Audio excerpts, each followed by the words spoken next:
Hello, everybody. Today's review is going to be of Magic Mike's Last Dance. And since then, I don't think there's been any announcement of another Magic Mike movie coming. So I do truly believe that Channing Tatum is done with this character. Uh, but this, how do I say it? This movie was good, but not quite as good as the first two. I think the second one will always be my favorite, as far as the story goes, at least. Not to say that this had a bad story, but unfortunately, the older characters, like the older cast, wasn't really used in the way I thought they were going to be. I thought they would have been a little bit more involved in the storyline, just because this was like his last kind of like hurrah. So I thought they would have been, there to perform with him for this last movie. But unfortunately, that just wasn't the case.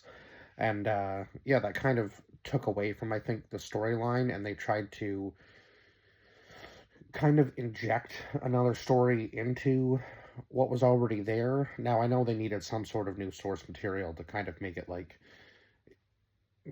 I guess, kind of make it so that it wasn't just all about him, technically, I suppose, in a sense.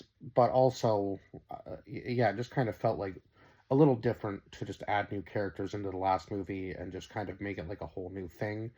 Now, I know he's kind of supposed to be like, in a sense, kind of passing on his craft, I guess, to like a younger generation. So I suppose it almost feels like it kind of works like a standalone movie. And even though it's supposed to be like the Last Dance thing, it almost feels like um, a totally different movie, and just kind of bringing back the old cast. Now there was some nods, obviously, to the older movies.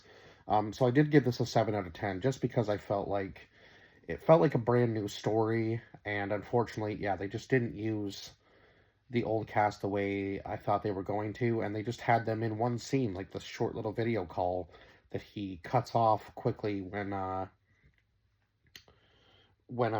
Max walks into the room. So I was kind of disappointed by that, because everybody was such a big staple in those first two movies, right, including him.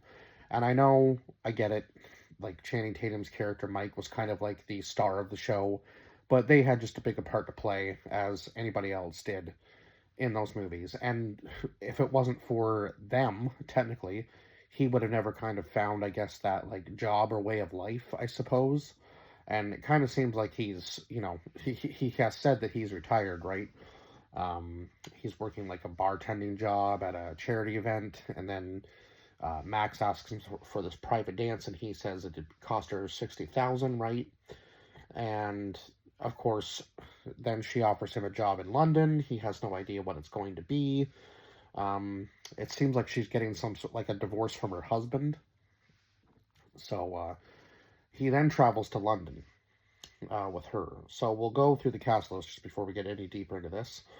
So Channing Tatum, who plays Mike Lane, Selma Hayek, who plays Maxandra Mendoza, Ayub Khan Din, who played Victor, Alan Cox, who played Roger Radican, who was her husband that she was in the middle of a separation slash divorce with, um, Jamelia George, who played Zadie Radican, who was Max's daughter, Matt Bomber, who played Ken, uh, Adam Rodriguez, who played Tito, Kevin Nash was Tarzan, Joe Mangelio, I think is how you pronounce his name, who was Big Dick Richie, and then Juliet Modamed, who was Hannah. So she was one of the newer characters, and also, like, I guess, kind of the commentator for the show. And I'm not really sure who was supposed to be, like, commentating the movie, but they claimed to have met Mike at some point, too.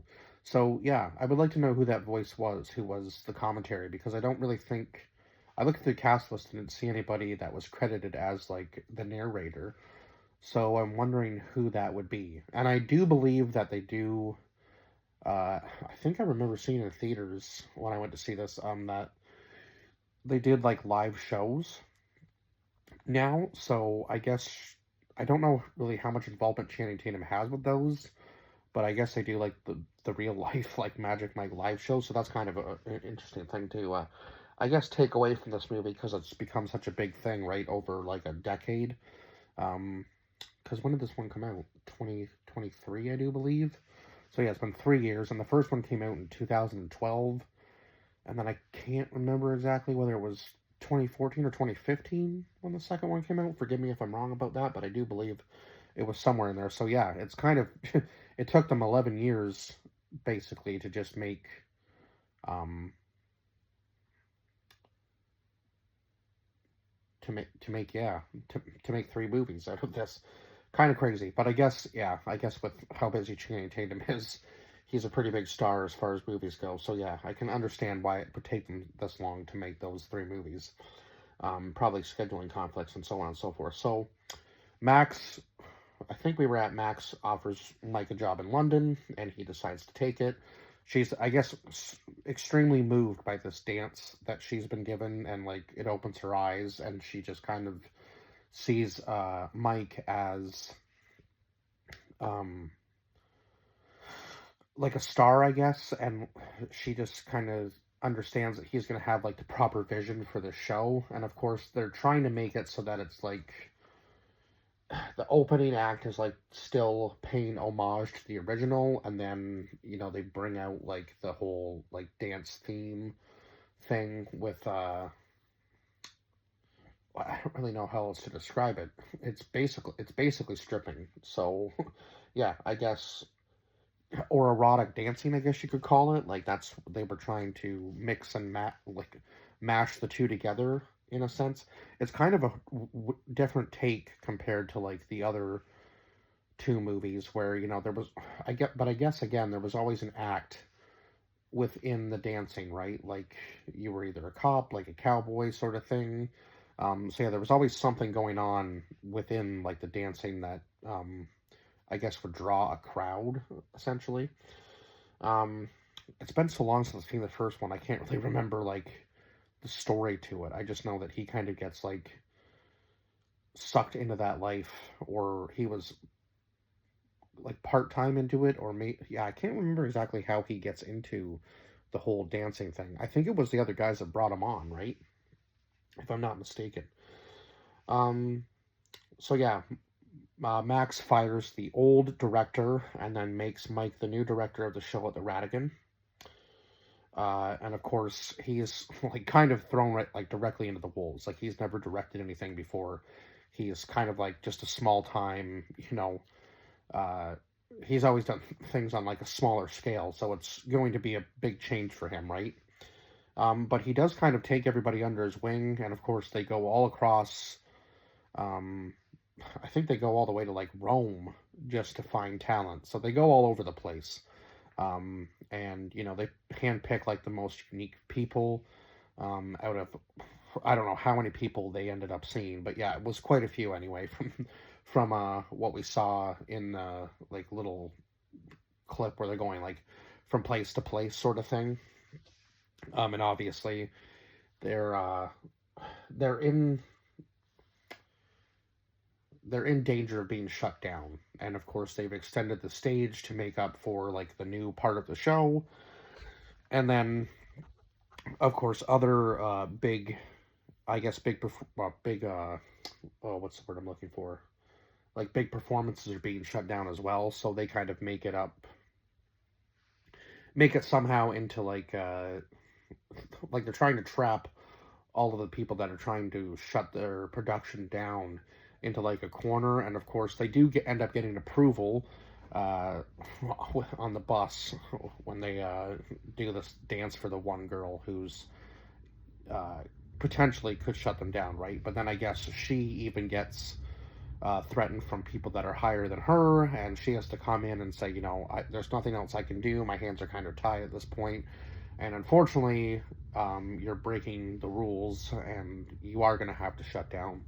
But Mike is not taking that as like Mike doesn't take that line down. He ends up just doing the show anyway, and of course, I guess kind of at this point because of her husband, like her soon-to-be ex-husband, Max is kind of at the point where she's just given up. But of course, her daughter hasn't. Her daughter is really pushing for this to happen too, just to see her mom happy, I guess. Like she wants to. She doesn't really understand maybe why her mom is doing the stuff that she does, and her daughter kind of fights her a little bit on it. Like she says, she does this like every so often where she'll try to make some sort of decision, and then there's always some sort of obstacle that gets in her way, and she gives up too easily, which is exactly what she did in this situation too. But Mike continued on the show without her anyway, which was pretty admirable for him, like a pretty big thing for him to take on, being that he had never taken on anything like this before. And of course, yeah, she kind of gives up after she knows that Roger is trying to shut her down. And of course, Roger makes his excuses as to why he's doing it, but we all know it's just because he wants full control of everything and he doesn't want his family name to look bad, regardless of regardless of what he does to her, right? He's just out there to hurt her in any way that he can, and because he's richer than she probably is, I would say the only reason she really has like the money to go on at this point is because of him, right? So if he cuts her off completely, then she'll have nothing, which is what ends up happening at the end of the film, because they kind of like confess their love for one another, Max and Mike, and then at the end she goes, "I'm broke," and he kind of makes a joke that he's going to leave. He goes like, "Are you like you have $0? Like you can't pay me at all?" Even though throughout the whole film he was talking about how he didn't care about the money, so on and so forth. So it was kind of funny to just see him do that at the very end of the movie. And of course he did do the whole seeing the rain thing to like trigger her memory of all the good times that they had together and so on and so forth. So I guess that she was kind of a little bit worried that maybe Mike didn't feel the same way about her as she did about him. But yeah, they obviously both fell in love with one another over the course of the movie. Now, I will say the choreography in this movie was probably much harder to do because it's not like, 5 or 6 guys. There was probably like a good like 10 or 15 of them up on stage at any given time. So yeah, much harder for them to do, and just a whole bunch of choreography in a very short amount of time. And then of course the dance between Channing and the girl that he had on stage to reenact that whole scene was just phenomenal. Like the choreography in this movie was really good. Even the whole bus scene where they're trying to convince the one girl to give them approval, it was just absolutely insane, the choreography in this movie. And the soundtrack was good. Like the soundtrack for just this movie alone, and then the soundtrack paying homage to like the first 2 films. So yeah, have to give credit where credit is due. But yeah, again, like I said in the beginning, there was just some things that I just thought they could have done a little bit better, and obviously added the old cast a little bit, like give them more screen time into the story, and even have them have a part at the end of the movie. It just would have made sense to me to have them there. But maybe they didn't really want to be as big of a part of it as they were in the first 2 films. I get it, because I guess they're all getting older, so I mean, it makes sense maybe. And maybe they just didn't care that much after the first 2 movies to be as involved, but it is just unfortunate that they weren't, I feel like. And I don't really know if any of them really had anything else, big going on at that time, so it's kind of hard to say whether it was just like a scheduling conflict and they just wanted that part, just to say that they at least had some sort of screen time and some sort of, I guess, bit in the story for the last movie. But yeah, I feel like it just was unfortunate that they weren't there, and didn't have some sort of choreography themselves. But hey, that's just me, because I feel like that would have been a better ending to have them play some sort of part in the London experience. And I'm surprised, he didn't like call them to say, hey, like, I want you guys here at least. Even if they were just in the crowd, it would have been cool to have them there, because yeah, again, they kind of brought him on and then he turned it around and, made himself successful through that. So yeah, that's just my little rant at the end of the film. So, or at the end of the film, at the end of the review. So yeah, I guess that's it, and I will see you guys in the next one. 7 out of 10 for this film, if I didn't already say that, but I believe I did. Bye bye for now.